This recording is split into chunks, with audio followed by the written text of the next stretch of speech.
بچوں، آج کی کہانی کا عنوان ہے نیک دل دیو۔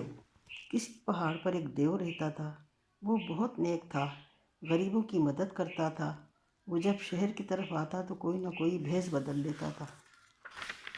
ایک دن وہ شکاری کے بھیس میں گھوڑے پر سوار جنگل میں سے گزر رہا تھا کہ ایک آدمی کو دیکھا جو لکڑیاں جمع کر رہا تھا۔ دیو نے پوچھا، بھائی، ان لکڑیوں کا کیا کرو گے؟ آدھی تو بیچ دوں گا اور گھر والوں کے لیے کھانے کا سامان لاؤں گا، اور آدھی جلانے کے لیے گھر لے جاؤں گا، آدمی نے جواب دیا۔ دیو نے اپنے گھوڑے سے اترتے ہوئے کہا، تم یہ گھوڑا لے لو اور اسے سوداگر کے ہاتھ بیچ آؤ، لیکن اس سے 50 روپے سے 1 روپیہ کم نہ لینا۔ وہ تمہیں کم پیسے دینے کی کوشش کرے گا۔ وہ بہت کمینہ اور لالچی ہے، اس کی باتوں میں نہ آنا۔ اس آدمی نے دیو کا شکریہ ادا کیا اور گھوڑے پر چڑھ کر سوداگر کے پاس پہنچا۔ سوداگر کو گھوڑا بہت پسند آیا، لیکن اس نے اس آدمی کو گھوڑے کی قیمت کم کرنے کے لیے کہا، لیکن اس نے انکار کر دیا۔ سوداگر نے 50 روپے دے کر گھوڑا لے لیا۔ 50 روپے میں بھی یہ گھوڑا سستا تھا۔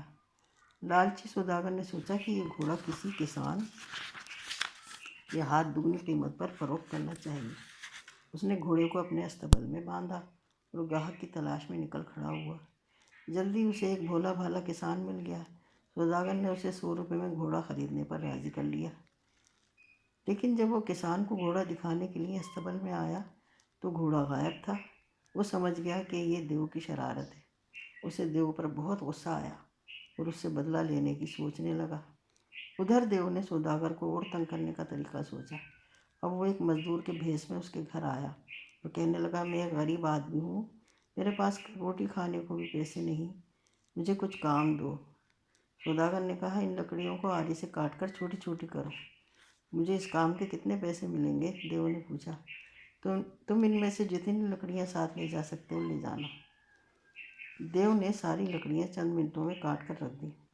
اس کے بعد اس نے سوداگر کے مکان کے دروازے، چھتیں اور لکڑی کی ہر چیز کاٹ ڈالی اور پھر اس سارے ڈھیر کو اپنی کمر پر لد کر غائب ہو گیا۔ بچوں، یہ ایک جرمن کہانی تھی جو میں آپ کو سنائی۔ اب خدا حافظ، شب بخیر۔